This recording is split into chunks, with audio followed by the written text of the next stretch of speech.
का लाडला। अरे बबलू बेटा, बड़ी ही मुश्किल से पाल पोस कर तुझे बड़ा किया है। तू जानता है, एक बार घर में दूध सिर्फ 1 गिलास ही बचा था। फिर माँ, फिर क्या हुआ?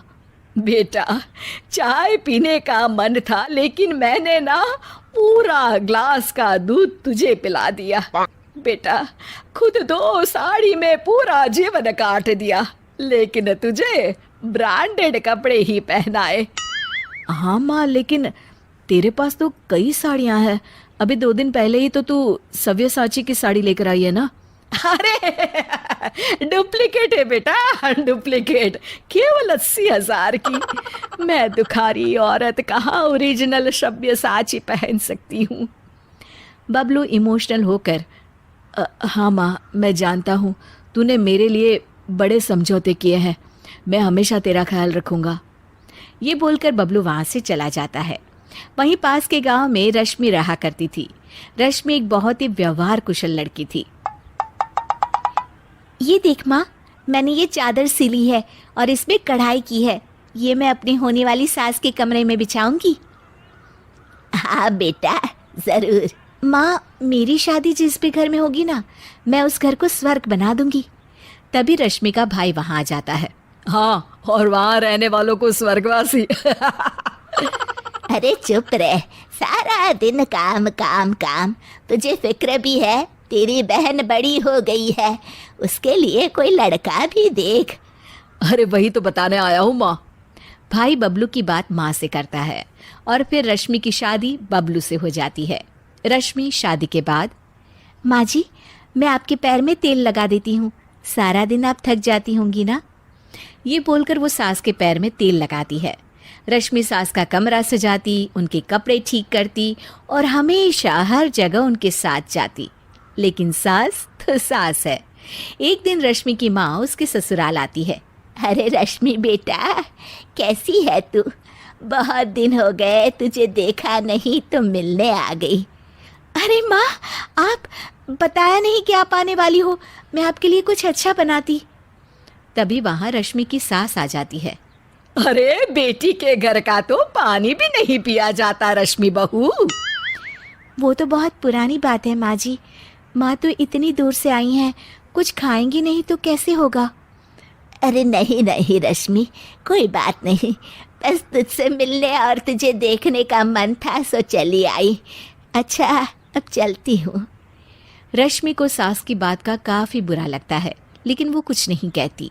अगले दिन, अरे बबलू, तेरी सास आई थी कल, बेटी के घर आई और वो भी खाली हाथ। मैंने तो खड़े पैर ही वापस करवा दिया।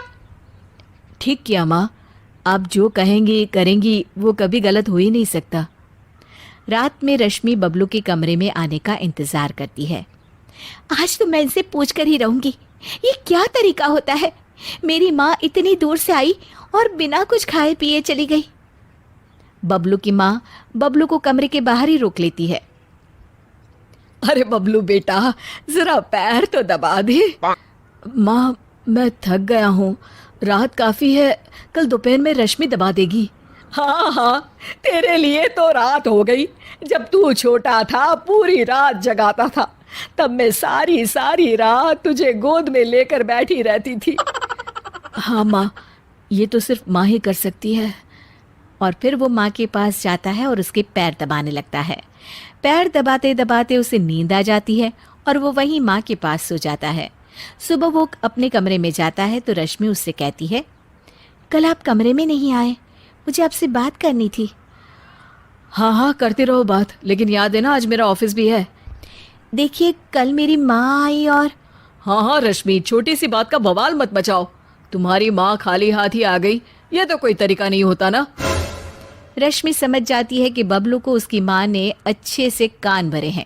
वो उस वक्त तो कुछ नहीं कहती, लेकिन ठान लेती है कि वो सासू माँ को सुधार कर ही रहेगी। तो फिर में सास कहती है, अरे खाना खाने का वक्त हो गया है रश्मि, कहाँ हो तुम? माँ जी, हमारे घर में रिवाज है कि जिस दिन ससुराल से बहू की माँ बिना खाए जाए, उसके अगले पूरे 1 हफ्ते ना खाना बनाता है ना कोई खाता है। ये बोलकर रश्मि वहाँ से चली जाती है। सास किसी तरह खाना बनाकर खाती है। अगले दिन अरे रश्मि, मेरे पैर में दर्द है, जरा तेल तो लगा दे। अरे माँ जी, मेरे खुद के हाथ में दर्द है, मैं कैसे तेल लगा सकती हूँ, खुद ही परेशान हूँ। ये बोलकर वो फिर वहाँ से चली जाती है। सास परेशान होकर अपनी बेटी को बुलाती है कि वो रश्मि से बात करे। अगले दिन ननद कहती है, अरे भाभी, माँ की चाय का वक्त हो गया है, क्यों कोई उन्हें चाय नहीं देगा क्या? अरे आप ही दे दीजिए ना ननद जी, मैंने तो रोका नहीं कि किचन में ना जाए। ननद जाकर सारी बात बबलू को बताती है। अरे रश्मि, तुम्हें क्या हो गया है?